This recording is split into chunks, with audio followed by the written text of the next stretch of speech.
Good morning, everybody. Welcome back to the channel. We're going to get to both of those sometime soon. Okay. So, I'll go ahead and start this video out by saying I lied. The last video of the Passat was not actually the last video of the Passat. This video should be the last of the Passat for a little while. Like I was saying in the last video. So basically, we already know the ECM's bad. Things aren't going the way they're supposed to go. Sad face. So, today, with my liquid motivation, one of the things we tried to fix that didn't get fixed, that didn't seem to make a damn bit of difference, was the AC fan. So the AC fan doesn't come on when you turn the AC on, and so what'll happen is it'll slowly run itself until it gets hot, and then the AC starts kicking off, and then it starts slowly building excessive heat in the cooling system, and then from there it overheats the car, and that's no good. So today, damn it, that stupid handle. Today, what we're going to do is wire in a fan relay. You know, I do like that everything's still really shiny. I'm also really glad to see that I moved the can of goo because I couldn't remember. So, fun story. I stopped by Tristan's yesterday on my little test drive for the minivan, and he was kind enough to give me a fan relay kit. And so what would normally happen with these kits is you hook them in, and then they have a specific temperature setting at which they activate. I think this is, yeah, okay. We'll bring this just in case. I don't think this wire is going to be thick enough for anything, but we'll see. Oh, by the way, the test drive of the van went great. Drive, shifts through all the gears. There's a little clunk in the front end somewhere that I need to figure out, but we'll get to that. That's no big deal. Oh, for the time being, we are going to worry about the Passat. And you'll notice I cleaned some and at least emptied the table off so that we could have a nice flat surface with lots of condensation all over it to work on. You know, you guys are going into your favorite spots. Oh yeah. Okay. So, I'm going to do this with you guys looking down at me in the light. Essentially, yep, there's the temperature sensor. So this temperature sensor has a range at which it'll do something, and I guess this is the box for that. There's that. So this relay is a 4-pin relay. We can probably safely assume that black is ground, red is constant power, and white and blue do things. Now,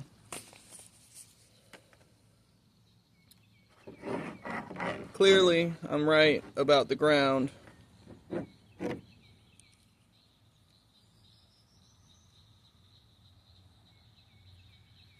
Although they did something weird with that.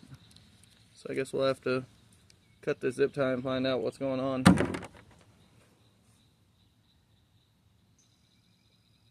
Okay.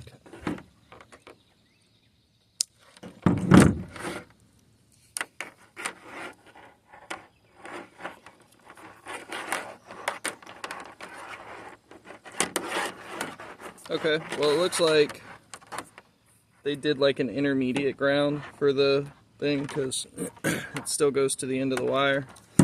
It's just been doubled up right there and up to the relay, and then we got a fusible link.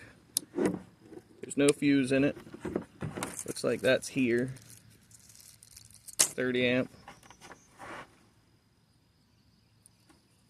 Don't know what any of this means. I am not an electric guy. I don't know. What I do know is that if I hook this,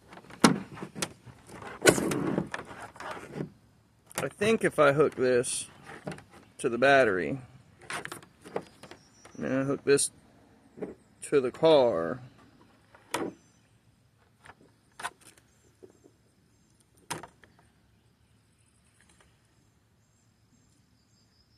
blue might be signal.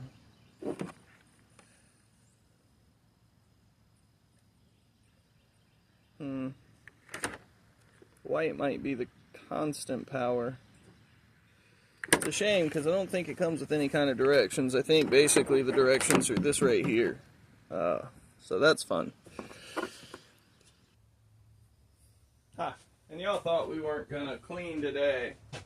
I decided to move in here just because that sun's already incredibly bright and I am not having it this morning. So we're gonna shuffle some stuff around.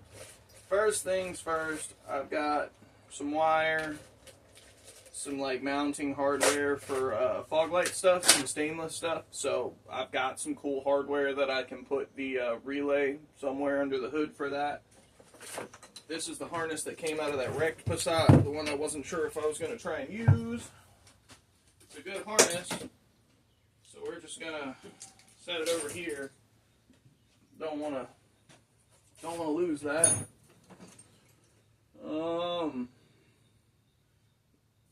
I really need something to do with them grills.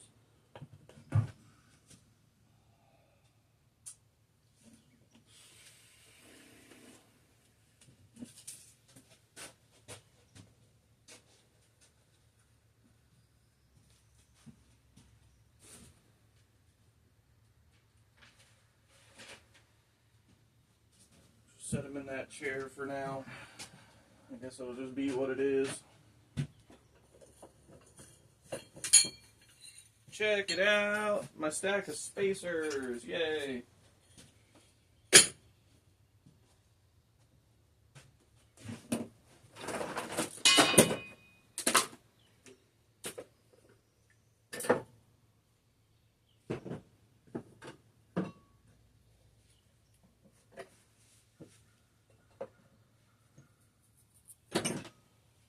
Well,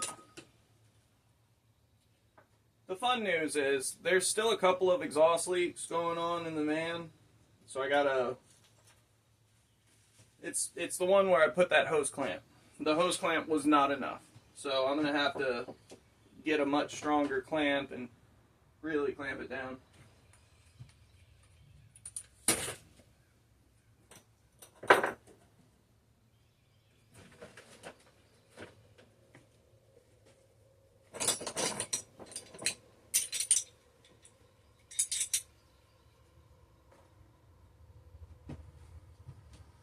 We're just going to drop all of them in this drawer.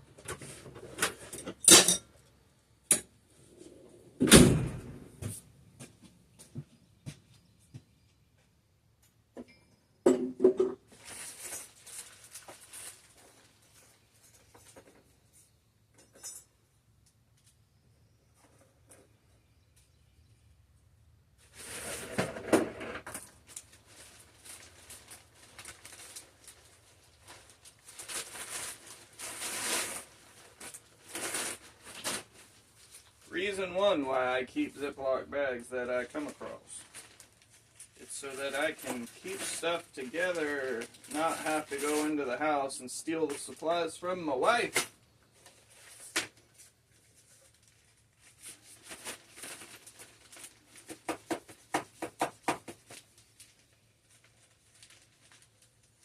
I'm just folding the cardboard, not the gasket.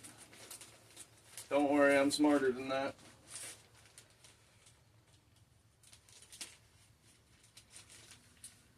Just like that, we're sealed back up. And there is a hole in here to let moisture out. But that at least packages that up just a little bit so that I can set it up and out of the way and not have to struggle with what it is.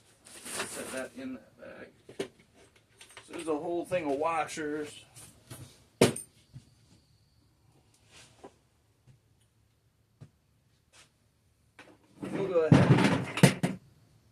think that's a Passat door handle. I need one of these buckets for Passat because it's different from Mark IV.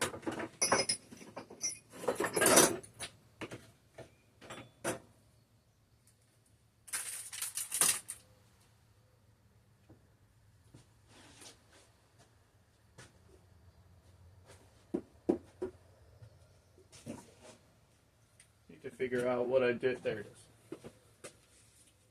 Let's see this end cap. The damn bugs out here will build nests in this thing before you know it. Where do I want to put it? By the way, this is just a cheap Chinese turbo. It's Turbone or whatever. When I had it ordered, I was getting a friend to order it for me because I was trading out car parts for work. I was just like, yeah, here's this eBay turbo. Grab that. And it got here, and I realized how freaking big it was, and I was just like, oh, well, that's a bit more than I thought I needed. Because I was trying to go for, like, 2/3 of the size of that. I really didn't need it to be that big. But it is. So, here we are. Alright. This is my favorite little drill-powered polisher. I do headlights and stuff with this thing. It's amazing. I love it. Okay. Turtle Wax Pet Mess Stain Kit. Don't need that immediately. Gonna set my toolbox there. Some electrical tape there. All these electrical connectors can sit right here for the time being.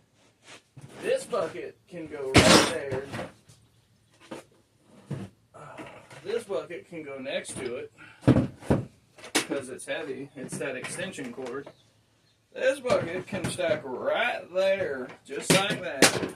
Bam! Look at us. Moving right along. So these are all like the little twisty deals that hold the bulbs in the old windows or old headlights and stuff.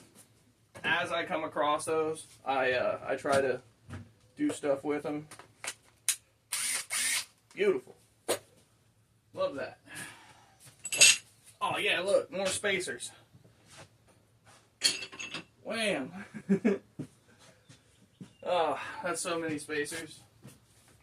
Okay, so this is going to be for you guys. I'm going to set y'all up on that right here. And I'm going to turn it down just a little bit. Like that. Yeah, alright. Okay. So, this is the shop phone. It gets decent Wi-Fi out here, so I was like, yeah, we'll do that. Basically, I'm going to Google this, and I'm going to try and find out which one goes to the battery, which one goes to the, oh my god.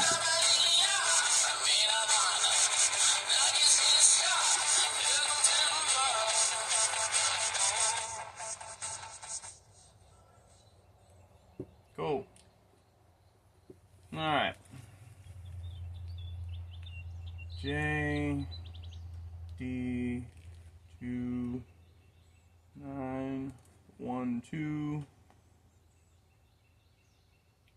-1H -12 volt DC wiring. Yeah. See? People already knew what I was looking for.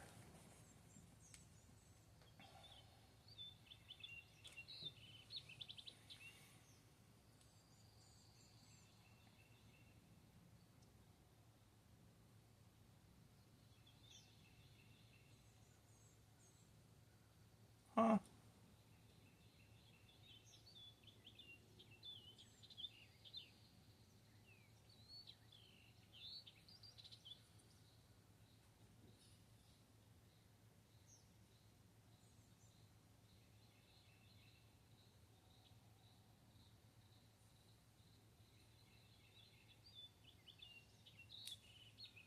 Well, that's aggravating.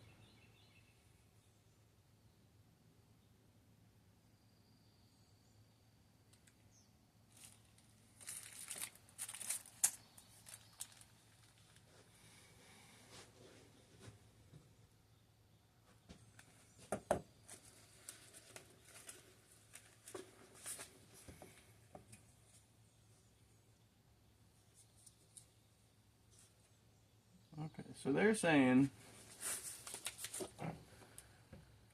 87 goes to the device, and the device gets grounded.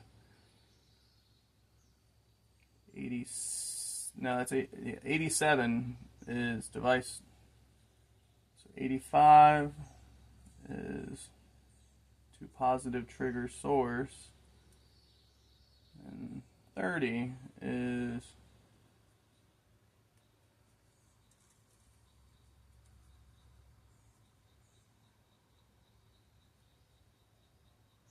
positive trigger source.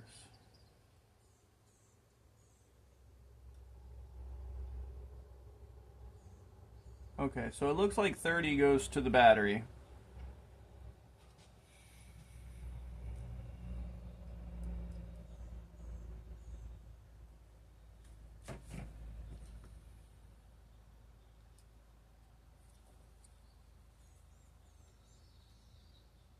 Okay. So 30, the red one with the fuse, goes to the battery, which we knew that. And then the black one goes. Now you see, that's the part that doesn't make much sense to me. Mosquitoes. It says the white one, 86, is the one that goes to ground. And then the blue one goes to the device.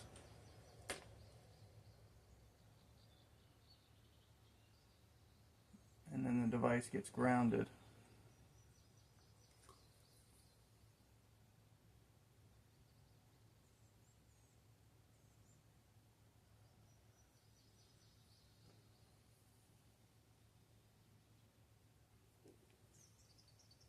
You can start to really quickly see how confused I am by the simplest of wiring diagrams, because it's like, I understand one goes to the battery. Alright, we got that. Damn mosquitoes. I don't know if you can see that guy floating around, but he is a big boy. Keep fucking around, you're gonna find out. But anyway, I can clearly see to the battery, and then I can clearly see to the device, and then the device should ground. But can I just return the ground of the device to the ground?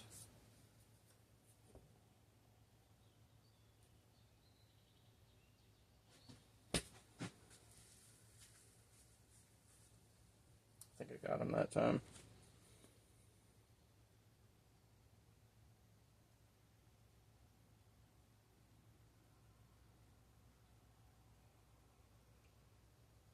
I love being retarded.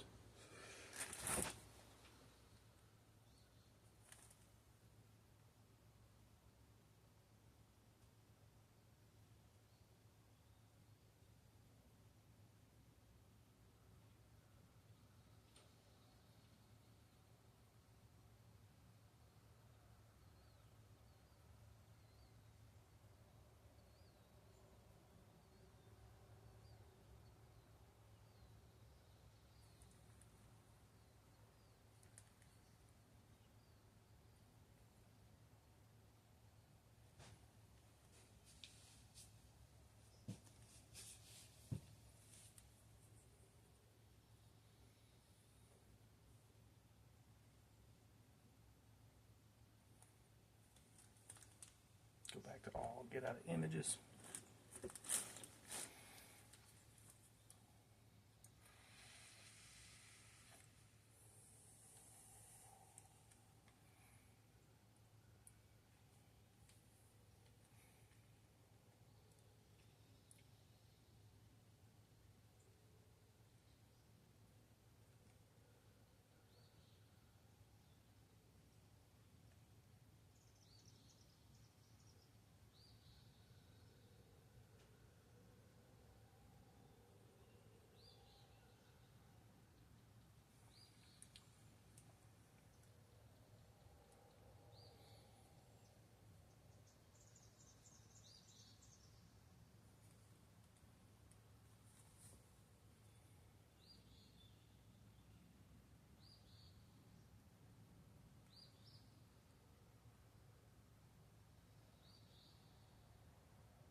Yeah, so it's definitely saying that's a different website.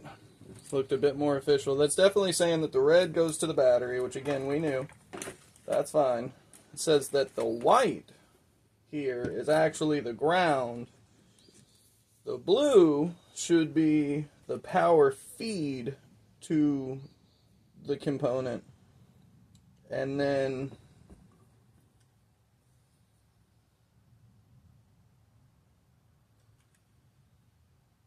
that doesn't make any damn sense to me. Maybe the blue one is the incoming signal.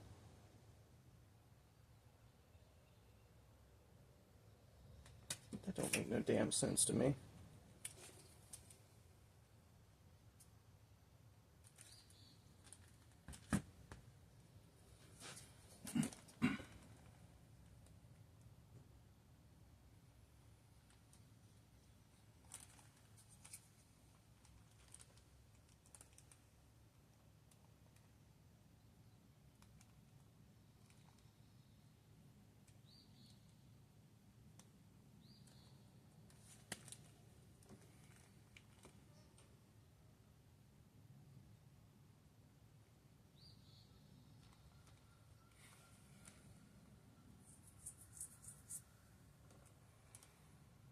These mosquitoes are going to be the death of me.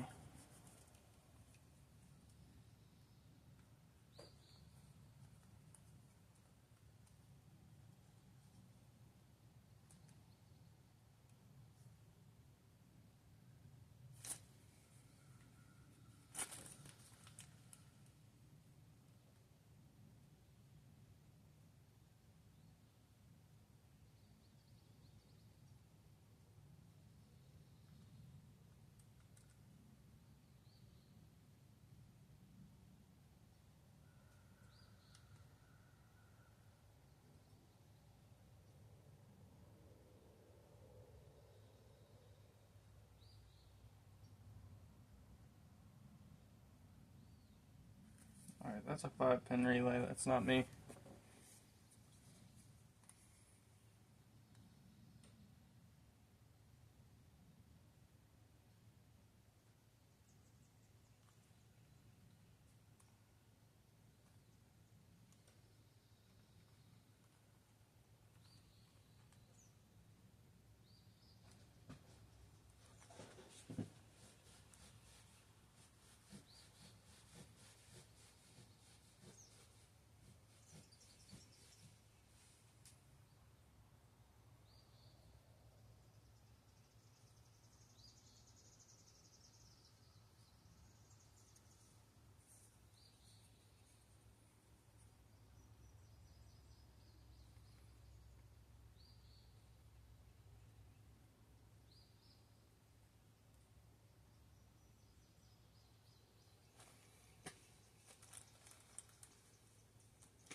It's confusing.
Okay, so I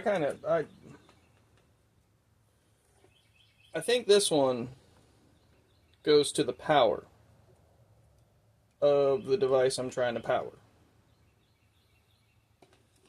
This white one is my signal. So I will Scotch lock this to the signal that I want to use. So the white is the signal. Okay. So let's go out to the car and take some of these plastics off real quick and see what we're looking like. Thankfully, most of these plastics are really just laying in there for what we're doing, so no big deal.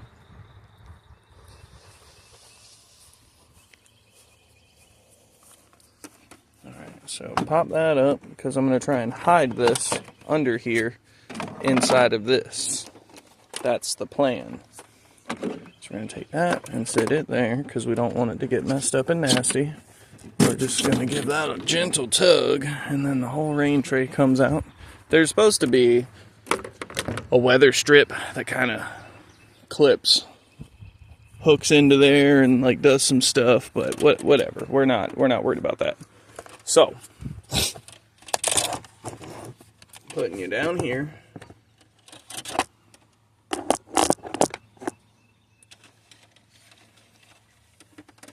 So I'm thinking we're just gonna take this hot wire. We're gonna come over here. Yeah, I guess I'll drop it down. And then we'll come up.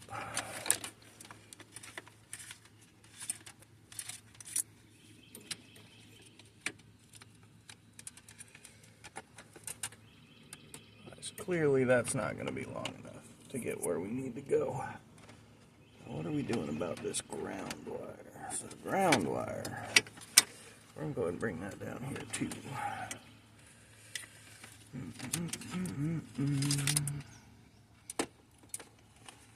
You know what? I don't think I want it inside of there. Because if I do this like this, I can potentially just tuck this down, and then I can ground this to one of these bolts here, which goes into the metal of the body.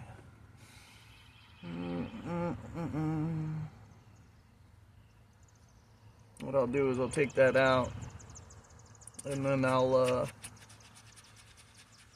probably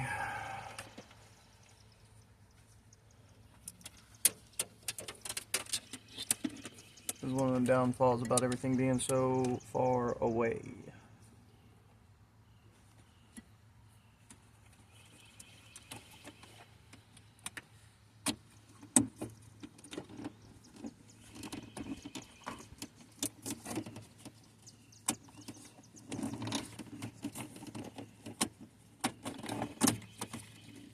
Okay, so this is the power.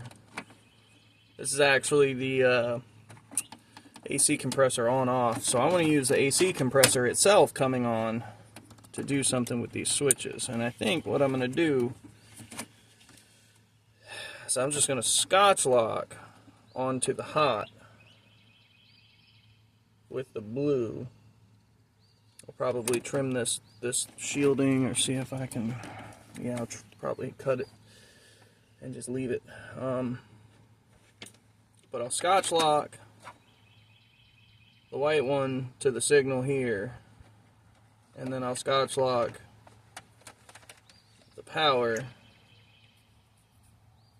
I guess let's see what this looks like up inside of the engine bay, or up in the cowl, because if I can, there is technically stuff I can put that to.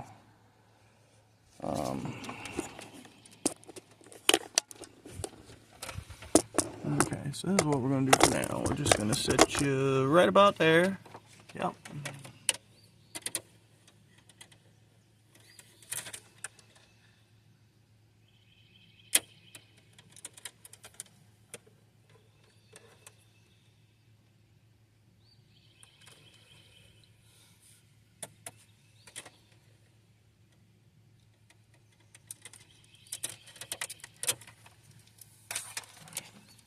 lay this down over top of you.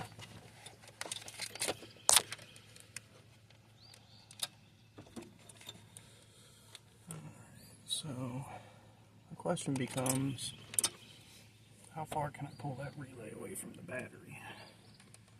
So if I just generically stick that down in there so that it stays, and do the same thing with the positive, just stick that down there so it stays, how far can I get?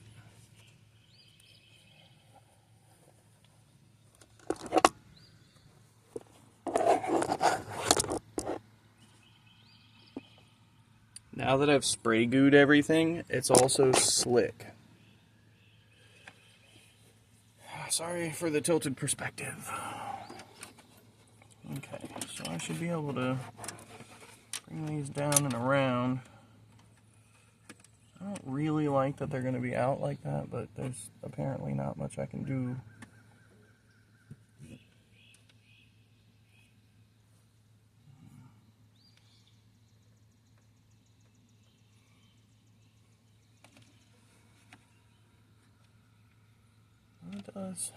It does technically reach.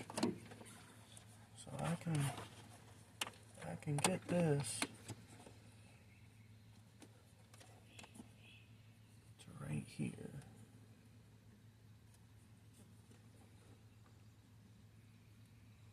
I don't have anything good to put that down on though, right there, but then I can take this here, and this is all supposed to be relatively temporary, so I'm going to use the Scotch locks because I don't want to do too much to hurt the car being fixed correctly at some point. So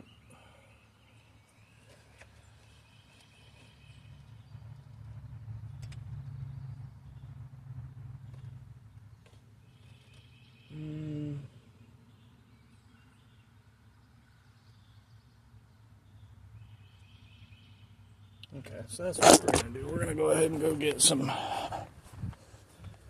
wire clips, crimps, ends, whatever you want to call them.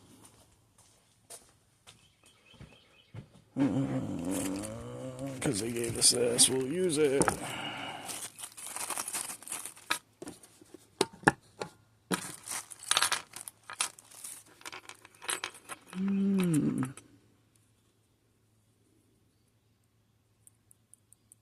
These will be for the battery. And then I'm using Scotch locks for the other end.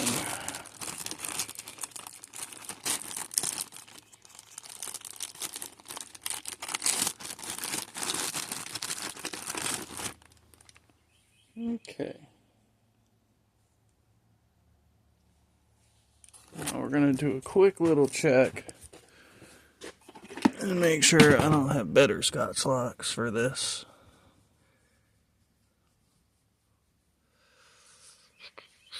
Does not look to be that way.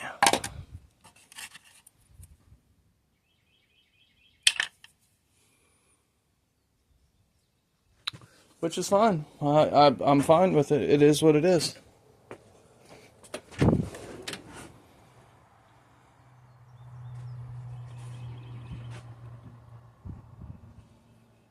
Basically, I'm hoping that by using this fan relay harness on my stock fan, right there. No, it's not my good pair. Where's my good pair? Tristan! Where did you put them? Where did I put them?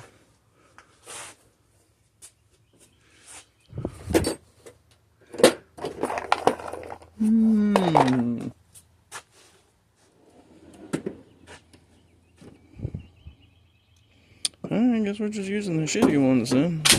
They're not shitty, they're just, I let them get rusty. It's not good for them.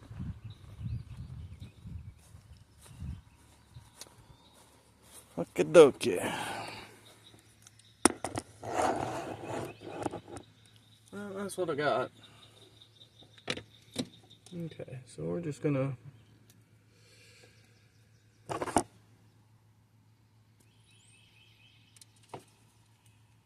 what I'm actually going to do is I'm going to strip a bit more of that back so that I get a bit more wire up inside of the contact. So what I like to do is I like to take that and I like to fold it over, and then bam. So that way when I go to come inside of this with the crimper, there's a split here in the fastener or the connector that I like to try and, that's what I like to try and crush into the recess, and I can kind of watch it as I squeeze to make sure that I get it real nice. Bam. Okay, so that's good, and it does go on to the 10 mil, so that's also good. Now we can take this ground over here, and what this will ultimately help us do is we can go ahead and, where's a good place to put this stuff? Right there. With this, we can go ahead and try to pull the harness tight and see where we're going to get to.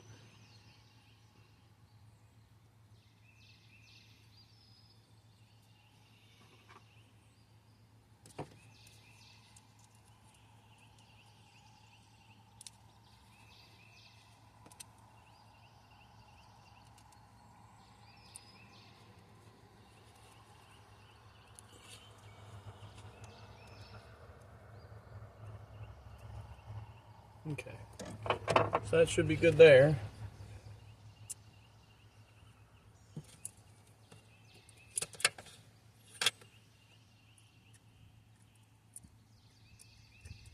Okay,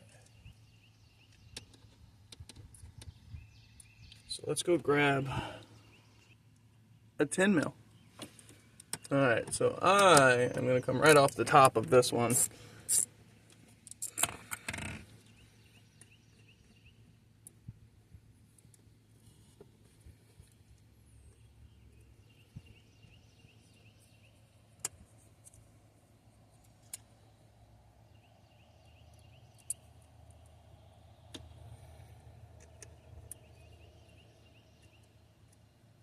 Just like that. Super easy.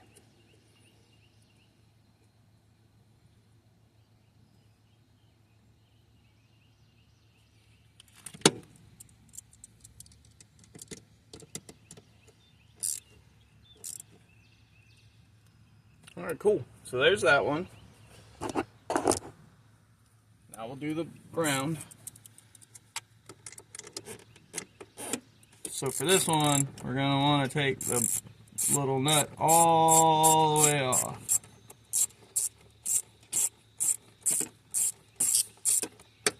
I don't know if you heard my bug light just now, but it's like bright as hell outside, and it just got something. Alright. So like I said, basically what this is going to do is this is just going to let us pull that harness kind of tight and then see what happens. If it needs an extra ground on the other end of things, we'll do it. I'll just grab a stainless self-tapper and send it down into the body with a little bit of silicone in the way.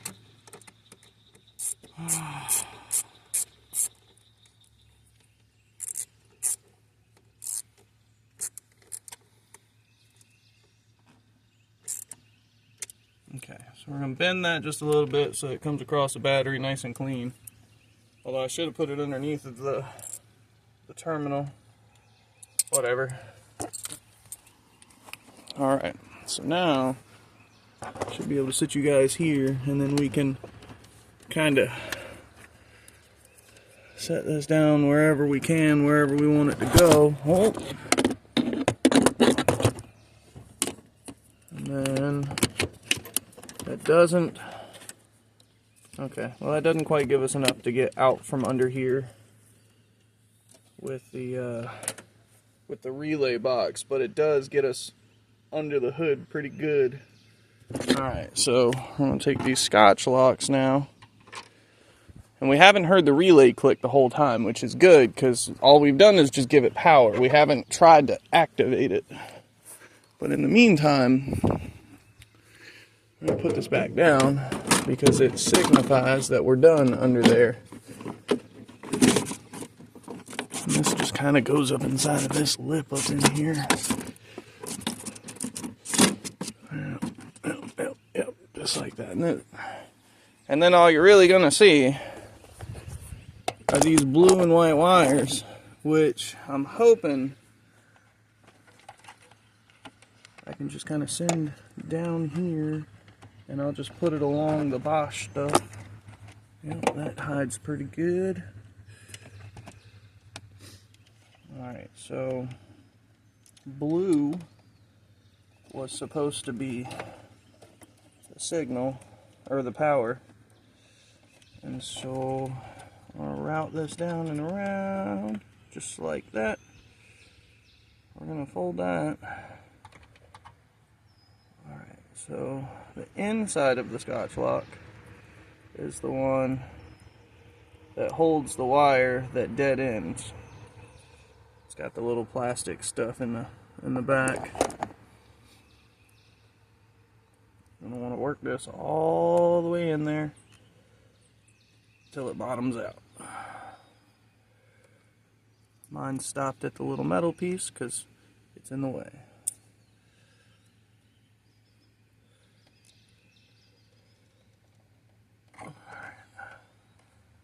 Alright, I know what's going on. There's too much sticking out.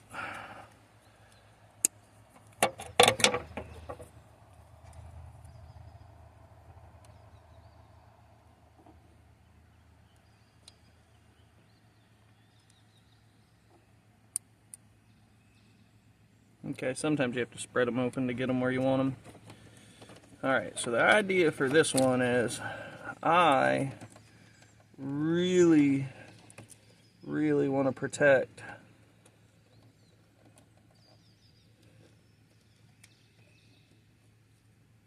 the cleanliness that I've just recently worked so hard for. Okay. Which is going to be a pain in the ass. So ideally what I'm trying to do is I'm trying to do this down here where I've already split the wire, trying to test on stuff. Number one, putting a Scotch lock around something, it's a hard piece of plastic.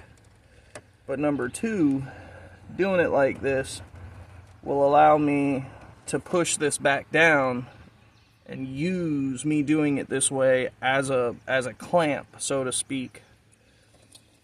Okay. Are Scotch locks pretty? No. But do they work? Absolutely. And is this one about to be badass? Well, if the universe will let me let it.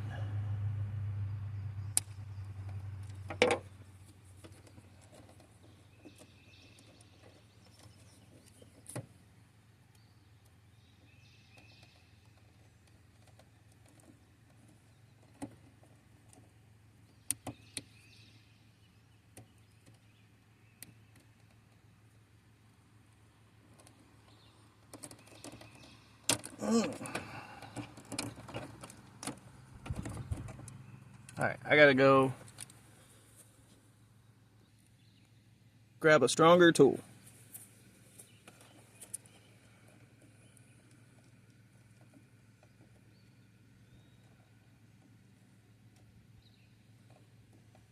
Okay, so again, not pretty. Don't need it to be pretty.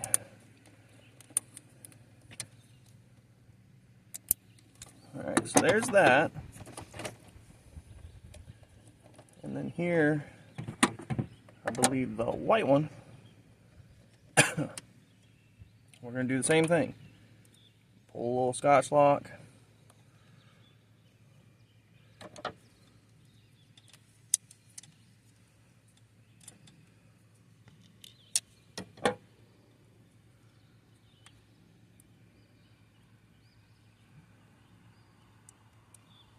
Alright, so you see it's all the way in there. Alright, and then just like the other one, we're gonna try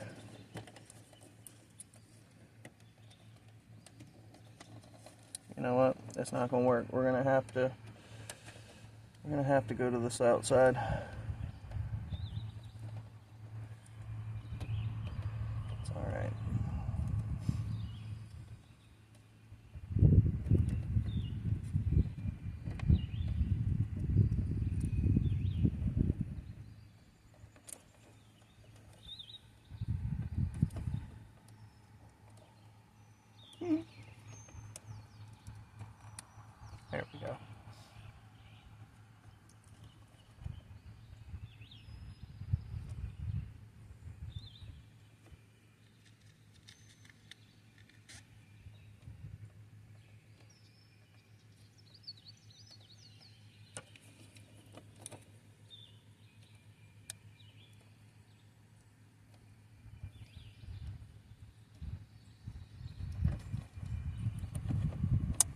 Okay.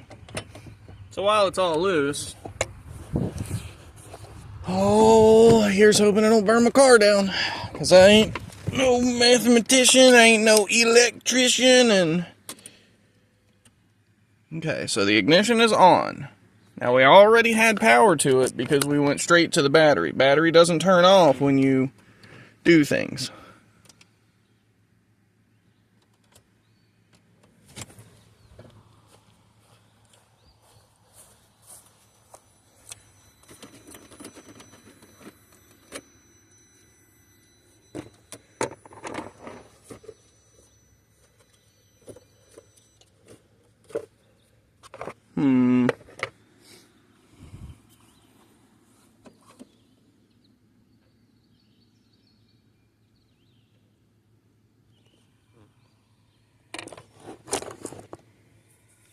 Not sure what it did.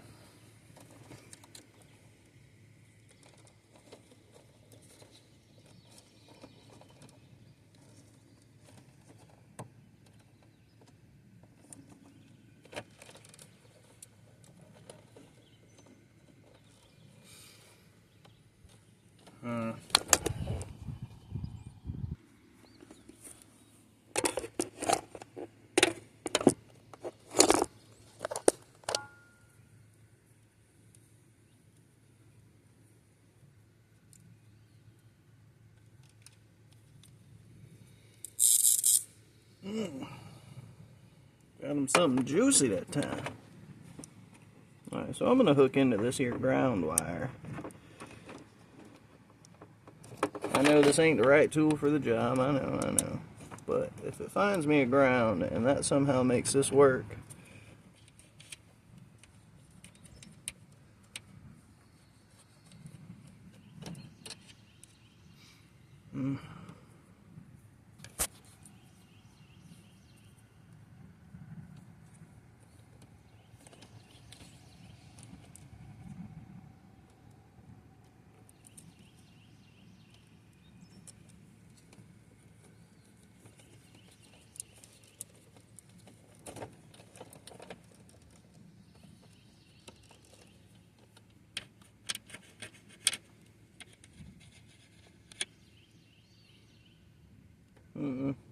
nope.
I wonder.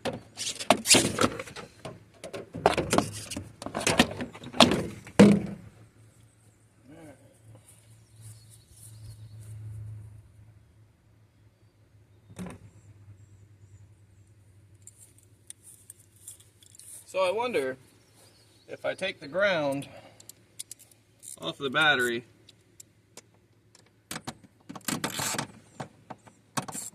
and I run it directly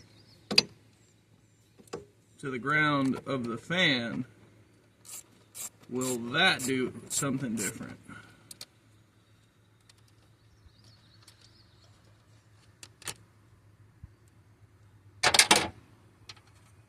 Let us find out.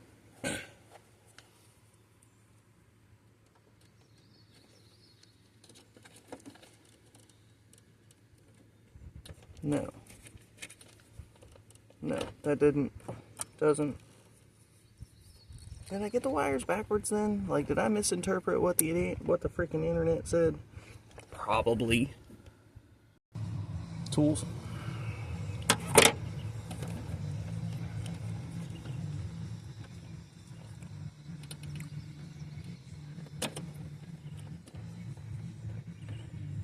Alright, well, it definitely got down in there. Okay.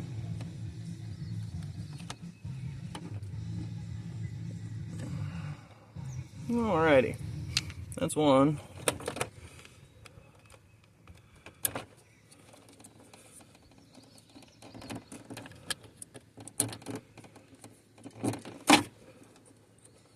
That's almost two.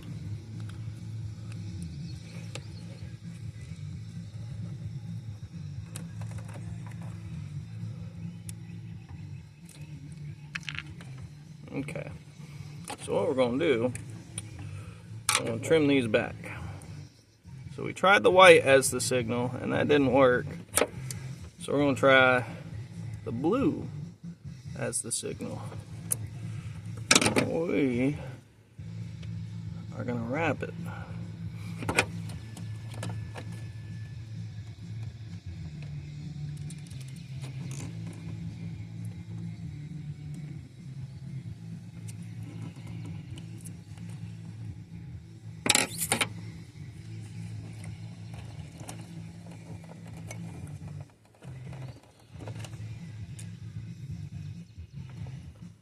I guess I should put the ground back on, shouldn't I?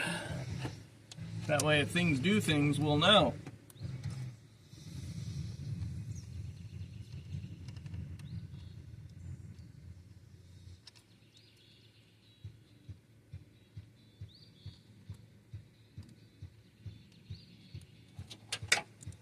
I really don't know what we're getting into.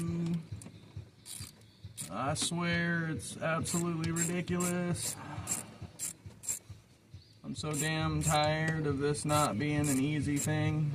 It's all just a fucking struggle. It's a struggle every day. Alright, so I've got the AC on. And I still don't.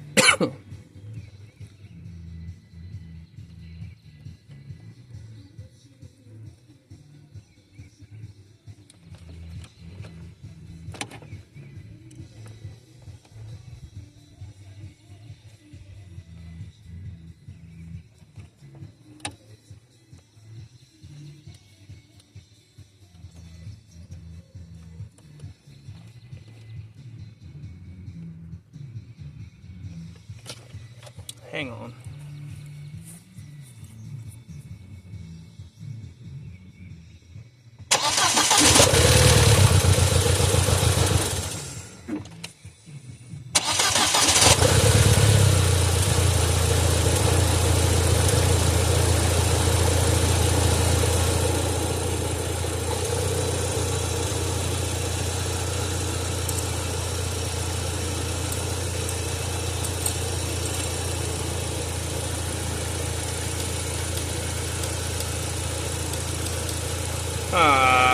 It's because the car wasn't on.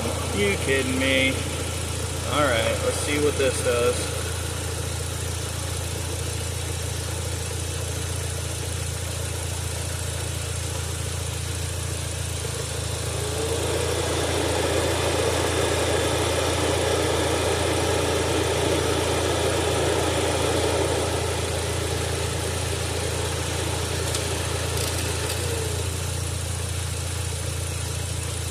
Okay, I was right then.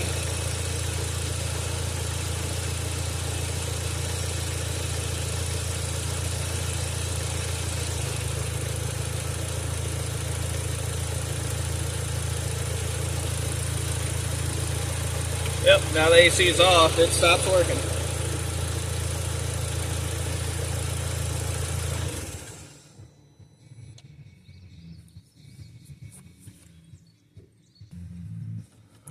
So we know that the blue is the feed, so we're going to cut that off. Alright. I'm going to bring another Scotch lock out because I am cheap. And it should have worked. And it would have worked.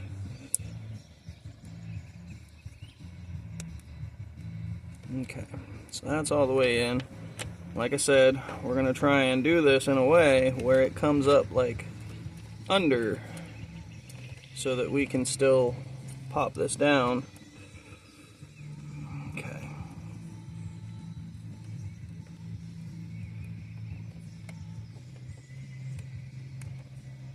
It's going to be nice for the AC to just kind of work on this thing, because this is what Amanda had been driving back and forth to work for a bunch. It's better on fuel than most of my vehicles. It's, you know, a solid runner. It might not have the go fast tune hitting real hard, but hey, fuel efficient's fuel efficient. And in this day and age where Americans need every penny they can get in a bank, we're just like y'all.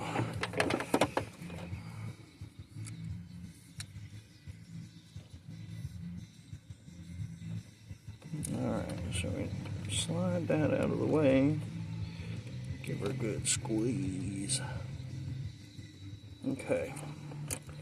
So that is attempt number 2. We'll give her a good squeeze. Okay, so there's that. Same thing for this one. I'm just going to trim that little end off right there. That way we ain't got to worry about no weirdness. Grab this other Scotch lock.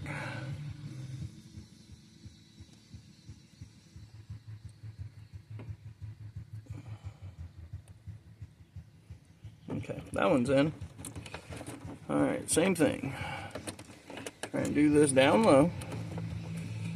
In a way.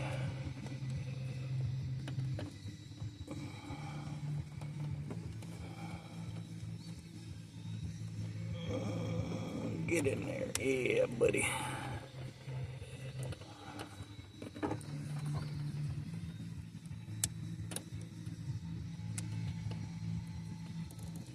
Yeah, that sounds about right.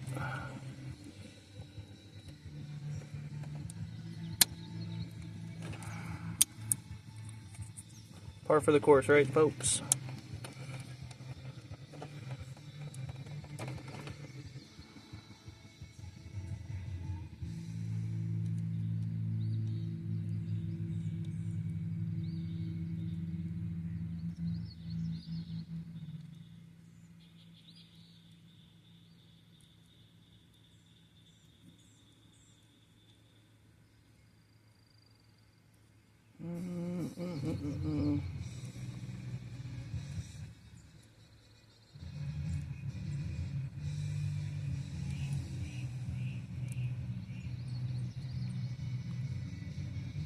Give this one more go. It's actually really funny. These are the Scotch locks they gave with the kit, so it's like at the minimum.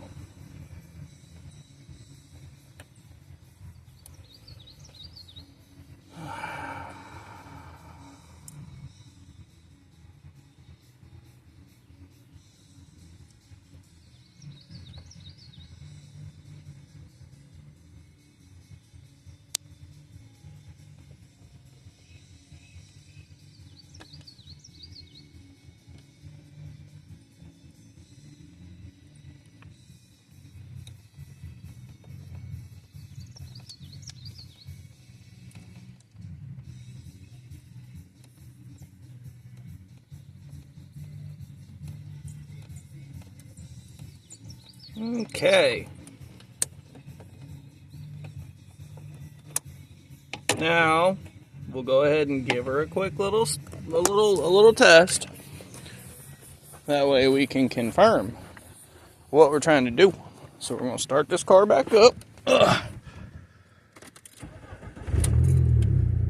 Okay.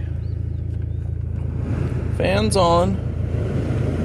Oh, it's all of it. AC. And then eventually, once that there AC compressor kicks, hey, we got a fan. Look at us.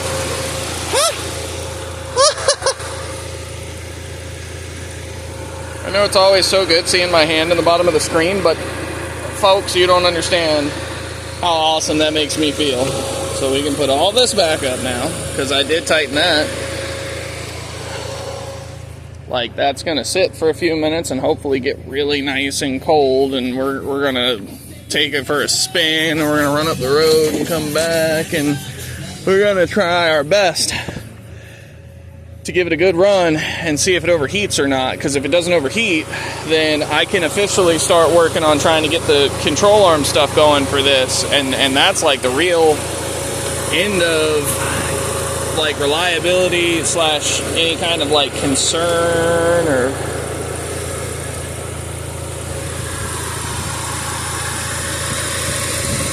and as you can see,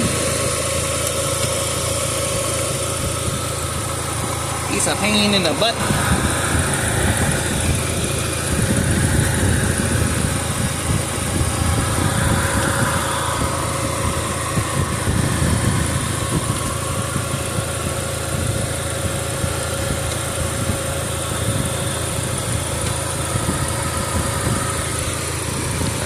Bottom one's clicked in. Shuffle that out of the way. Push the fan down.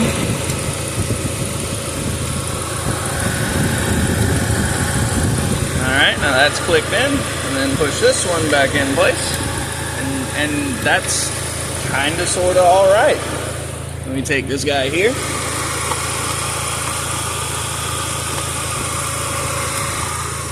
And the only thing you'll really see is these wires coming up alongside there, which I'll put a little conduit on that eventually. Oh boy, look at us actually making things better.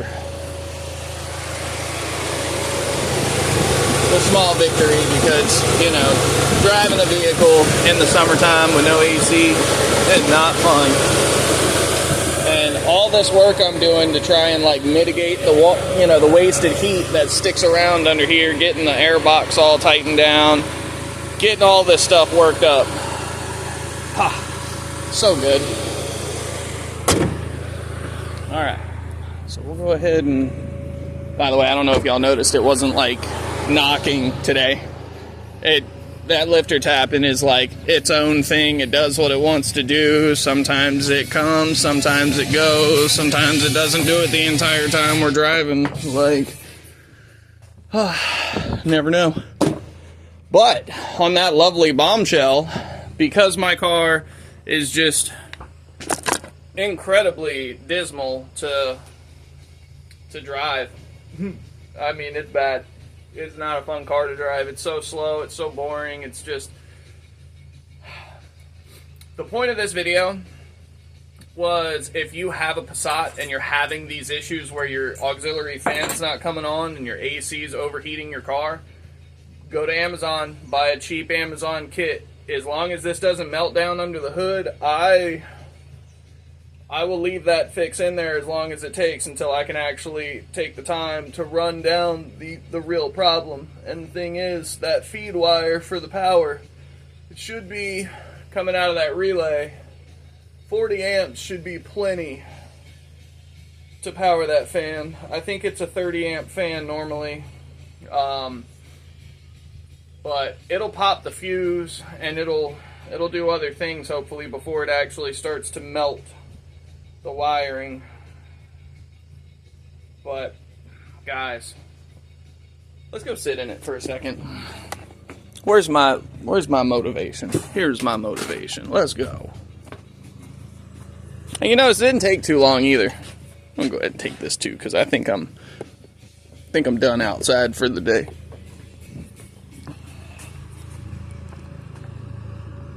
There's a couple of things I wanted to do today.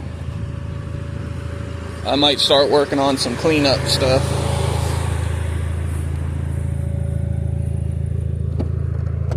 All right.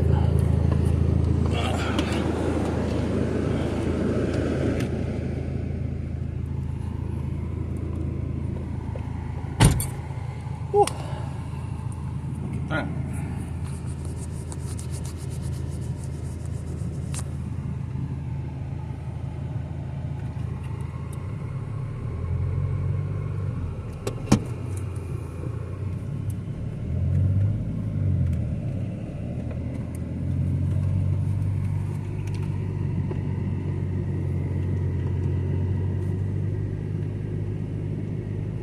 Now, I'm not saying the AC was perfect in this thing, because it wasn't. It really wasn't. But better than nothing is better than nothing.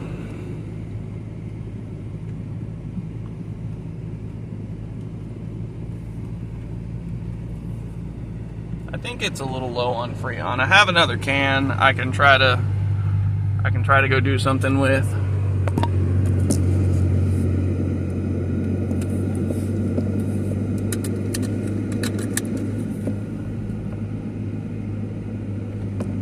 Did I need to drive all the way through the yard? Hell no. Did I do it anyway? Hell yes.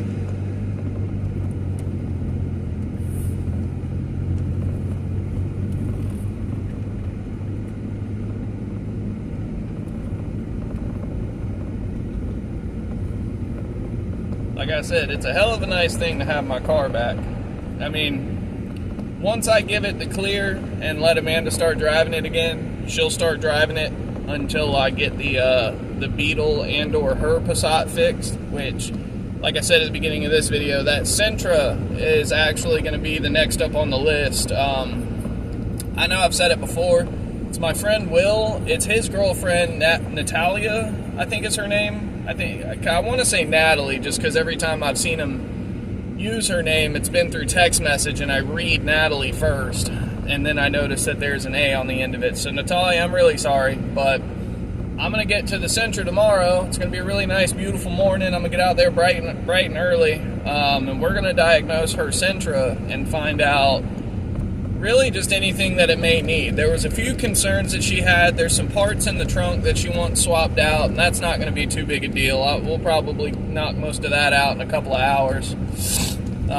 Once the Sentra's done, I'm probably going to get back on the minivan, trying to get it cemented with that there exhaust. If I can get the exhaust sorted out, I'd probably be pretty damn happy with it. Wouldn't you know, my phone was not a fan of me accelerating.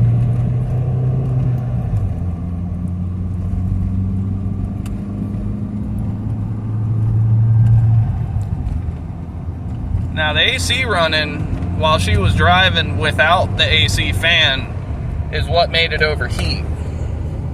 So I'm hoping that we don't overheat the same like we were.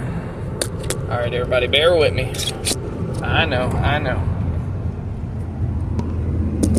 All right, so we're back up there.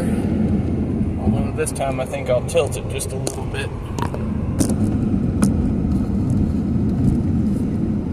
That seems a little better. But we're just kind of cruising right on along, and I swear the AC's pretty dang okay. We're not even at operating temp yet. And I'll admit, this car's always been kind of funny for the operating temp. Oh yeah, when you turn it just to face, it's nice and cold. I mean, it could be better, but like, I just need to check the pressures and see what pressures it's making, and I might need to replace the orifice tube. I ordered one just in case I do, but I mean, we're moving along. We're doing like 60, just kind of cruising. Car's nice and smooth. Again, no power, no real balls to speak of, but you know, we have AC now, so at least it's something that I can, you know, put Amanda back in and have her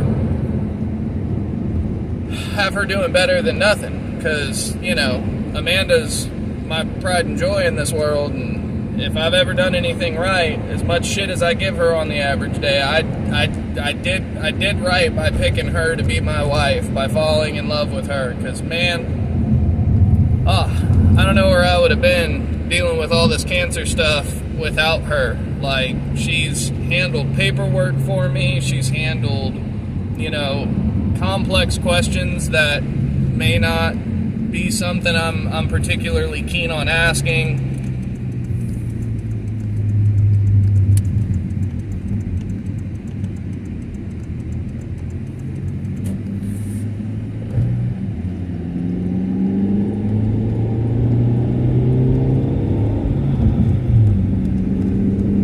But, you know.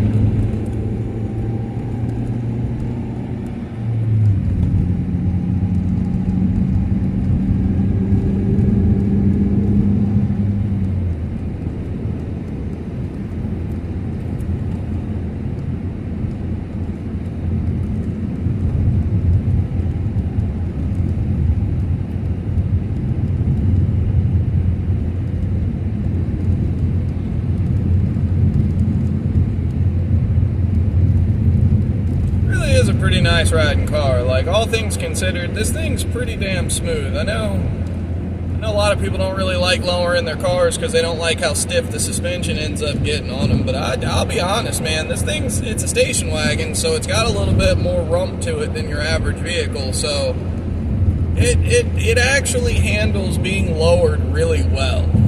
It's still a very comfortable car, and I don't know, it's hard to explain. When you're in a Jetta, the Jetta's so lightweight that it just kind of skitters across the road as you're driving. Even, well, a softer suspension Jetta is probably not that bad, but my Jetta, it feels like a damn go-kart when you're rocking it.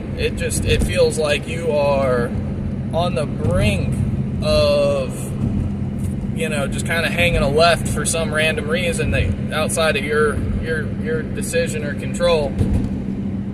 I wish I could turn the phone around easily and show you how this clown behind me has just been up my ass the whole fucking time.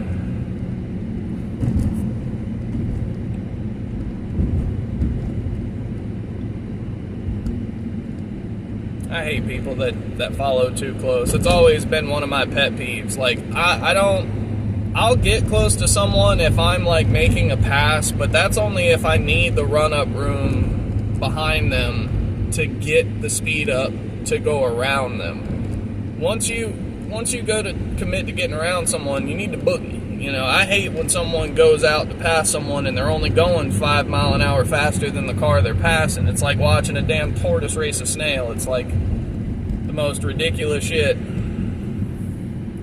I've ever seen.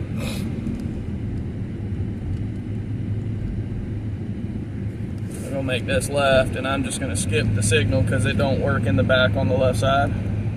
That's why it fast clicks. There's a ground issue back there. I need to tear part of the rear of the car apart and look into it.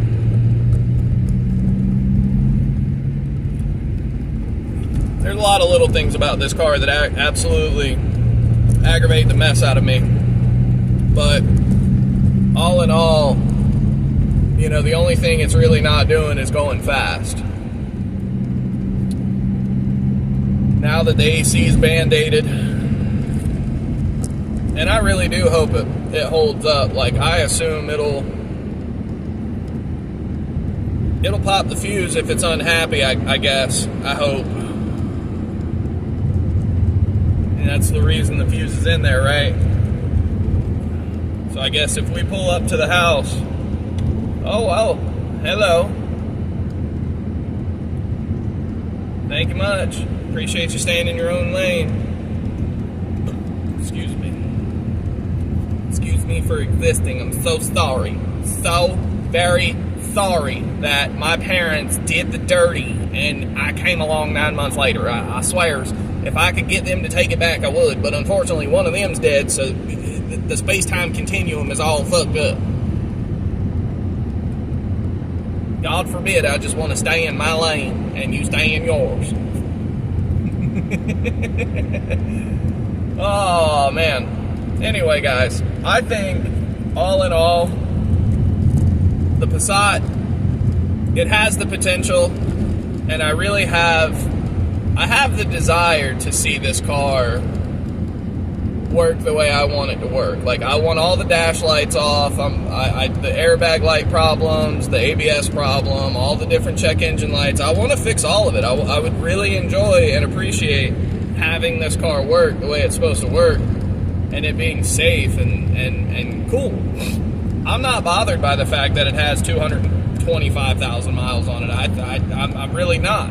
I put a motor with 170,000 on it, and so we're not really doing too bad. I mean, I've still got the transmission out of the 170-some thousand mile car.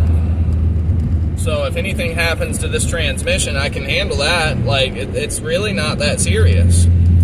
So I want to see this car come back to life and be as quick as it should be, as fun as it should be, and just as good as it could be.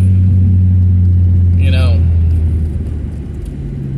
it's hard working on something and putting in, you know, dozens of hours on piddly small shit, all to, you know, not really be able to have any of that pay off. Like, I would love for this car to make the big boy boost. I really would.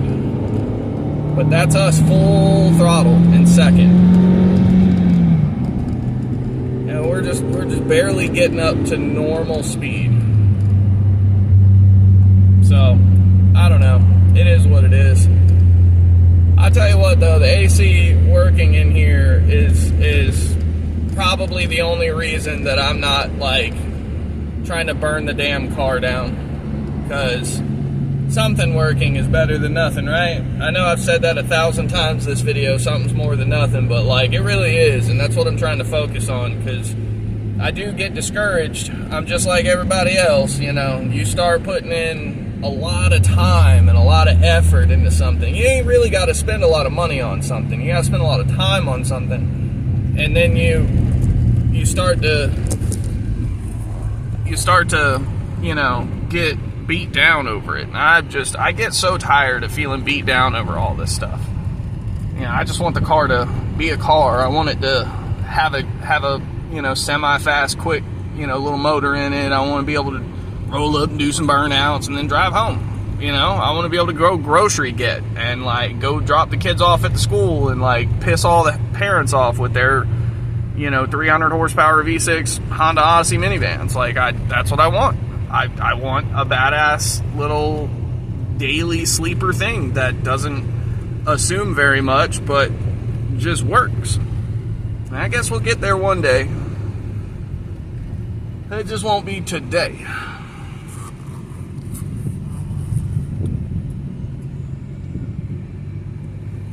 I guess we'll go for a quick little spin towards the back for a second. It's all bumpy. I see all my parts back here, all my cars and shite. There's my trailer. I got a big trailer. Never done projects. If you guys wanna, I don't have a title for it, but I sent it to you. I wanna fix this car. I wanna fix that car. It's my other wagon. It's the wagon that came with this wagon that we're in right now. I was so worried for a second that little itty bitty trailer might be in the way.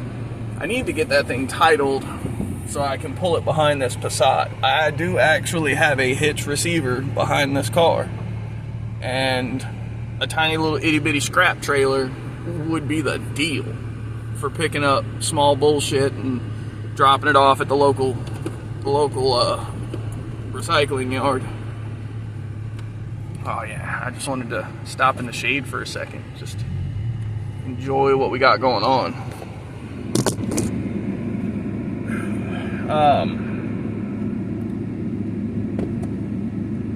It was a nice ride. The car's pretty comfy, all things considered. You know, it's really not a bad platform. I just have a lot of stuff that I want to try and get done on it before we can like really invest any real money into this thing, because I'd like to put a slightly bigger turbo in it. I'd like to shoot for like 250, maybe 300 wheel horsepower, and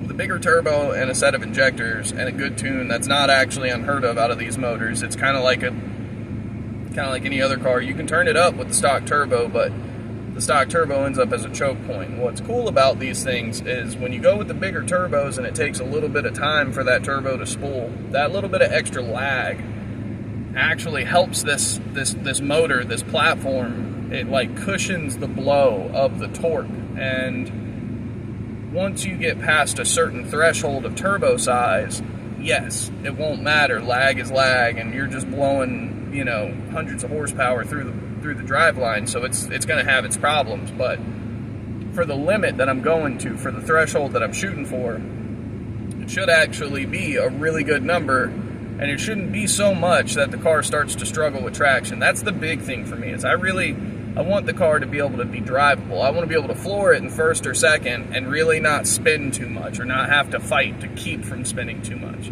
Obviously, you can do a burnout. You can rev it up, build some boost, and dump the clutch. You can do whatever you want to do for that. But for the times where I want to launch and I just want to kind of take off and be on my merry way, those are the times where I kind of just need, you know, traction. So going with too much power on the front end of this car is not really gonna do me that much service as a daily driver. If I'm constantly letting out of it because I'm breaking blowing the wheels off the bottom of it, then it's not worth it. Anyway, we're getting sidetracked. I'll get to this car as I can figure out all this tune situation and this ECM stuff. I found an ECM. I was going to order it yesterday, but then the guy that flashes the ECMs for me says that apparently these maps are time sensitive, which I don't really understand how that works.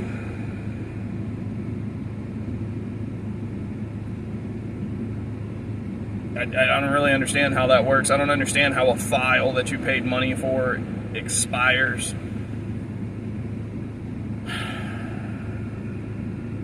But basically, this was all before my surgery, so it's been months since he downloaded this map for me, and it's been months since we attempted to load it into the ECM I sent him to find out that ECM was also bad. So I kind of have to take a shot in the dark, and I have to just kind of blow the $50 and buy the used ECM and then spend the $20 on shipping it to him, and then I have to basically hope and pray that the map he has is still going to work, and if it doesn't work, then I have to hope and pray that he's not going to absolutely rip me a new one on a new map, because him and I had actually done some trading for these flashes, and I ended up getting kind of done dirty on the whole deal, because we were talking about he's supposed to give me a head, a bunch of hardware, he was supposed to give me some inlet pipes and stuff, and then by the end of it he's like, yeah, well, we did these 3 tunes and that was that, and it's like, nah, flash tunes are like $300 to $500 depending on where you go.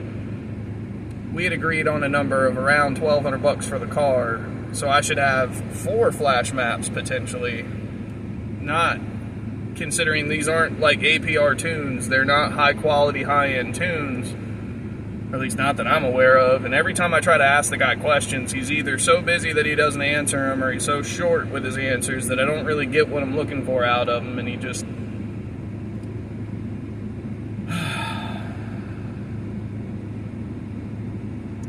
What are you gonna do? But anyway, I'm gonna go ahead and end the video here. I appreciate everybody staying by. Thank you. Thank you for watching my bullshit. Thank you for sticking around. I appreciate it. We'll get through it. We'll get through all this stuff. Love you guys. Bye.